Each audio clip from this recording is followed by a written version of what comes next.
Speaking out from behind bars, an inmate has revealed how Diddy is still pulling the strings even from inside prison. During an interrogation, shocking details emerged about how he continues to control those on the outside.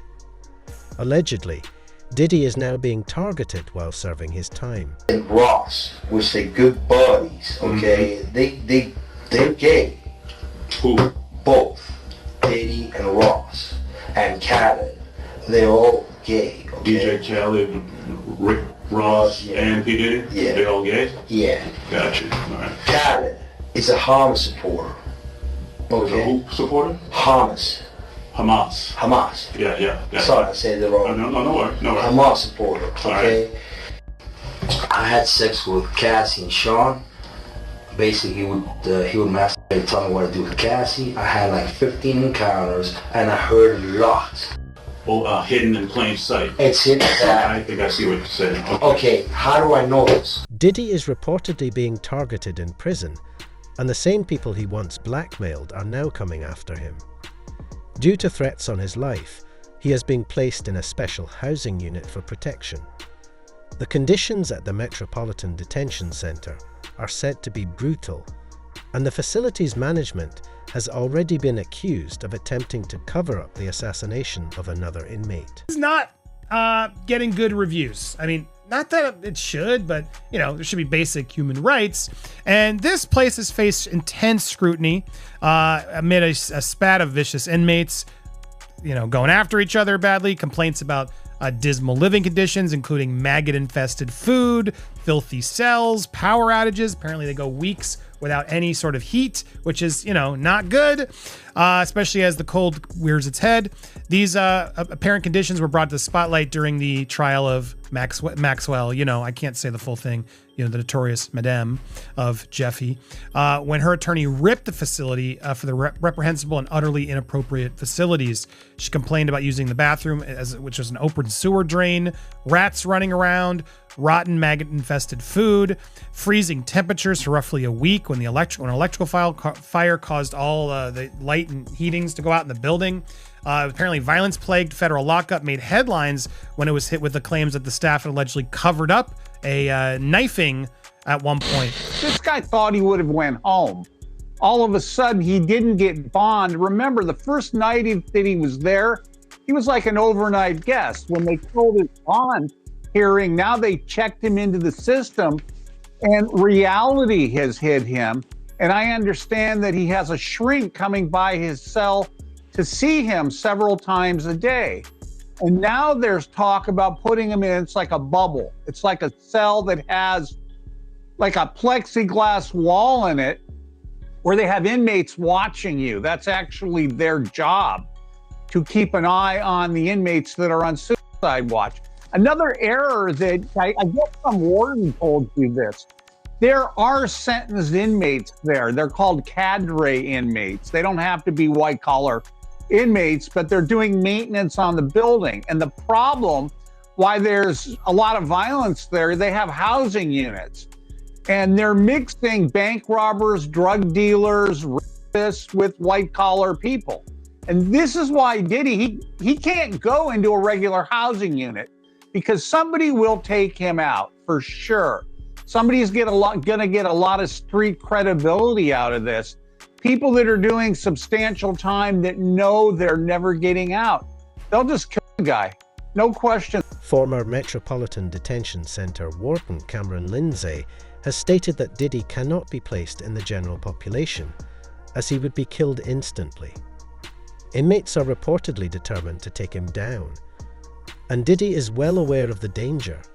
He now spends around 23 hours a day in solitary confinement and has even stopped eating. The only famous inmate to be housed there, we had Sam Bankman-Fried there, R. Kelly, Ghislaine Maxwell, they were all inmates there.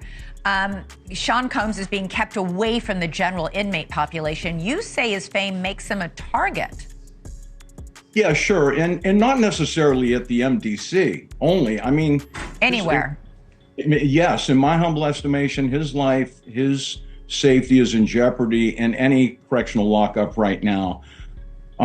If it is true, as reported, that he is housed in the special housing unit, It's important to note that the special housing unit is a lockdown, 24-hour lockdown unit. The MDC Brooklyn is a high-rise. The vast majority of the floors are general population floors. But the special housing unit is a 24-hour lockdown facility. So this is for Mr. Combs' protection. His incredible worldwide celebrity combined with the allegations, the charges now, and indictment, of course, of acts of violence against women make him a very attractive target. There's no VIP section. There is no concierge, only conmen, killers, and kingpins. MDC is so bad, federal judges have questioned the harsh conditions for those here awaiting trial. So bad I was here 2 years ago during a cold spell, reporting on detainees with no heat, pounding on windows for help. There was even a congressional inquiry. But take the word of a former inmate I spoke with who goes by Esco. It's terrible.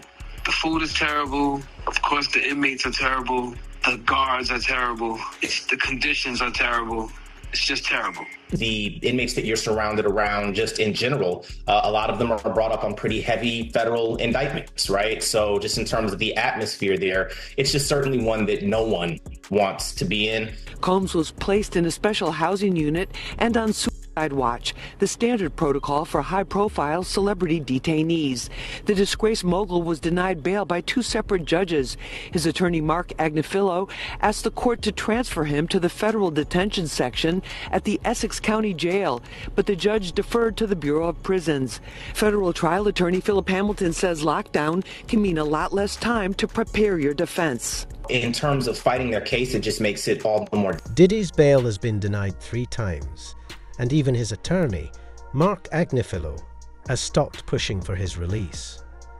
Realizing that his only way out might be through a medical emergency, Diddy has reportedly tried various tactics, including starving himself, faking depression, and now attempting to secure a release for knee surgery. To a report from the Daily Mail, that's why Diddy had a breakdown. A person close to him apparently said, quote, spending the holidays behind bars was a nightmare for him. If we're to believe all this, Diddy had a meltdown in his cell and begged the guards to take him to the hospital for observation, but they refused. This same friend or person told the Daily Mail, quote, he eventually managed to calm himself down with the meditation technique he's been using while he's been behind bars. It took him a few hours of deep breathing and focusing to get out of the bad space he was in, but he finally managed it. This isn't the first time Diddy's mental health has come into question while he's been at MDC. When he first arrived, he was on suicide watch, which the U.S. Department of Justice National Institute of Corrections describes as supervisory precautions taken for suicidal inmates that require frequent observation. Diddy's suicide watch was only temporary, though. He was housed in a special protective unit of the jail after that for the first few weeks of his stay. But Diddy right now is in Gen Pop, meaning general population, the place where majority of the inmates stay. And that's where he apparently had this meltdown over the holidays, at least according to one source. On February 2nd, in the middle of the night, Diddy was taken to a Brooklyn hospital for an MRI on his knee. Typically, medical procedures like MRIs are done during the day, especially for high-profile inmates who require extra security. However, in this case, Diddy was transported much later at night, during a time when the hospital was short-staffed. Sean Diddy Combs reportedly underwent treatment in a hospital as he continues to await trial on sex trafficking charges. According to Page 6, the 55-year-old was transported from Metropolitan Detention Center in Brooklyn, the federal prison where he was sent following his September arrest, late January 30th to undergo an MRI and was then soon returned to police custody later that night. The outlet cites a source as saying that the medical scan was authorized because his knee was bothering him. E! News has reached out to reps for Diddy and the Federal Bureau of Prisons for comment and has not heard back. The Grammy winner's attorney, Mark Agnifilo, tells TMZ, quote, I cannot comment on anything related to prisoner movements. Also, I'm not commenting on anything related to possible medical issues. Diddy had shared in a since-deleted Instagram post in 2017 that he had undergone his 3rd knee surgery in a year. The Federal Bureau of Prisons has neither confirmed nor denied the reports about Diddy's hospital visit. A spokesperson for the government agency tells the New York Post, quote, for privacy, safety, and security reasons, we do not cannot comment on the conditions of confinement for anyone in our custody, to include medical status or medical trips. The hospital visit allegedly took place hours after federal prosecutors filed a new criminal indictment against the rap mogul. MRIs and x-rays and things of that nature, they're on a normal work schedule, between, the normal business hours of maybe 10 o'clock and maybe 6 p.m. So in that case, this was a little bit different, getting him outside the facility in the late evening hours to do just, possibly a basic MRI. Yeah, I was thinking about the timeline too, because I don't ever recall going to the doctor at 10 p.m. at night. As you said, it's usually 9 to 5, 10 to 6 kind of vibes. But for P. Diddy, I can kind of understand why it was at 10 p.m. Correct me if I'm wrong. I'm thinking they decided to do this because he's such a high profile name that they wouldn't want to draw attention to it. I mean, this is an unassuming Thursday night around 10 p.m. Could that be why they decided then to go to the hospital? Yes, and also, for a couple of reasons, staff, many correctional agencies are short-staffed, so you're taking someone out with this high-profile person such as P. Diddy.